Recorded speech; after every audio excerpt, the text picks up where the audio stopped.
चॉकलेटी बहू। सुनीता जी की बहू की उम्र अब लगभग 37 साल की हो चुकी थी, लेकिन दिखने में अब भी वो किसी 22 साल की लड़की की तरह खूबसूरत लगती थी। सुनीता जी की बहू का नाम था अवनी।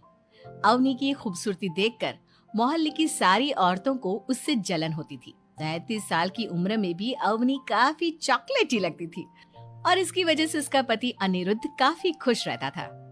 अरे अवनी, हमारी पड़ोसन कल कह रही थी, सुनीता जी आपकी बहू को देखकर तो लगता ही नहीं कि 37 की हो गई है। हो सकता है मम्मी जी उनकी बहू 27 साल की उम्र में भी 37 की लगने लगी है, इसीलिए बेचारी को आपसे जलन हो रही होगी। वैसे बहू, मैं किसी से कहूंगी नहीं, लेकिन एक बात तो बता, तुम्हारी इस जवानी का राज क्या है? क्या बताऊं मम्मी जी, आप तो जानती ही हैं, मेरे पापा की चॉकलेट की दुकान थी। मुझे बचपन से ही ना चॉकलेट खाने का बड़ा शौक था। और एक बात बताऊं, मैंने अपने बेडरूम में एक बड़े से बॉक्स में बहुत सारी चॉकलेट रखी हैं और रोज कम से कम 4 चॉकलेट खाती हूँ। बस इसी की वजह से मैं इतनी चॉकलेटी और खूबसूरत दिखती हूँ। अरे लेकिन मैंने तो सुना था कि ज्यादा मीठा खाने से आदमी बूढ़ा दिखने लगता है। ये सब कहने की बातें हैं। चॉकलेट खाने से तो इंसान मीठा मीठा बोलता है और खूबसूरत दिखता है। लेकिन आप किसी से कहना मत सासू माँ। अगले दिन जब सुनीता जी अपने पड़ोस की औरत से मिलती है तो उनकी पड़ोसन फिर से वही सवाल करती है। अरे सुनीता जी बताइए तो सही, आखिर आपकी बहू इतनी चॉकलेटी कैसे दिखती है? कल देखा था मैंने, ब्राउन कलर की साड़ी पहनकर बिल्कुल चलती फिरती चॉकलेट नजर आ रही थी। वैसे मैंने अपनी बहू से पूछा था। अब देखो, उसने ना मुझे किसी को बताने से मना किया है, लेकिन तुम मेरी सहेली हो इसलिए बता देती हूँ। अरे हाँ हाँ बताओ ना सुनीता बहन, मैं भी उसका नुस्खा अपना लूंगी और जवान दिखने लगूंगी।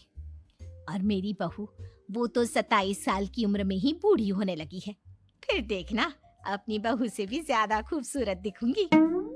मेरी बहू ने बताया था कि वो भर भर के चॉकलेट खाती है, लेकिन देखो तुम किसी को बताना मत। हाँ।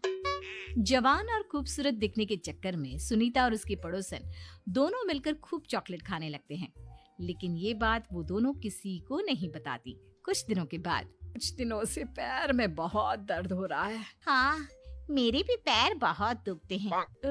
जब से चॉकलेट खाना शुरू किया है तब से ही ऐसा हुआ है।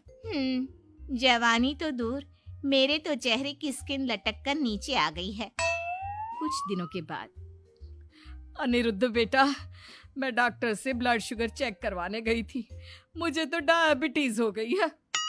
मम्मी, लेकिन कुछ दिन पहले तो आप बिल्कुल ठीक थी, अचानक आपको डायबिटीज कैसे हो गई? अब तो मीठा भी कम खाती हैं।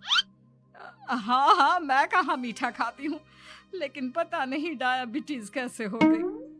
सुनीता अपने बेटे अनिरुद्ध से चॉकलेट खाने वाली बात को छुपा लेती है और अपनी पड़ोसन सहेली के पास जाती है। अरे क्या बताऊं बहन, चॉकलेट खाने के चक्कर में जवानी तो आ नहीं रही, डायबिटीज की बीमारी लग गई। हाय रे, मेरे साथ भी यही हुआ। मैं अभी डॉक्टर से शुगर चेक करवा के आई तो पता चला कि डायबिटीज आ गई है। अरे भगवान भला करे तुम्हारी बहू का, जिसने हमें चॉकलेट खाने की सलाह दी। अरे लेकिन मेरी बहू ने कब कहा कि हमें चॉकलेट खानी चाहिए? उसने तो ये बताया था कि वो चॉकलेट खाती है। लेकिन अब हम क्या करें, हम दोनों तो जवान दिखने के चक्कर में बीमारी की चपेट में आ गए। तुम कहो तो मैं अपनी बहू से ही इसका इलाज पूछ लेती हूँ। अरे वो तो इतना चॉकलेट खाती है, उसे भी तो डायबिटीज हुई होगी ना, तो वो भी तो अपना ध्यान रखती होगी। अरे रहने दो, तुम्हारे चक्कर में लेने के देने पड़ जाएंगे। जानती हो, हमारे मोहल्ले की सारी औरतों को डायबिटीज हो गई है। अरे लेकिन उन्हें कैसे डायबिटीज हो गई? यह कोई छूत की बीमारी थोड़ी ना है। बुरा मत मानना, वो तुम्हारी बहू का जवान दिखने वाला नुस्खा मैंने उन सबको भी बता दिया था। हाय रे, ये क्या कर दिया तुमने? मोहल्ले की सारी औरतों को मीठे की बीमारी लगा दी।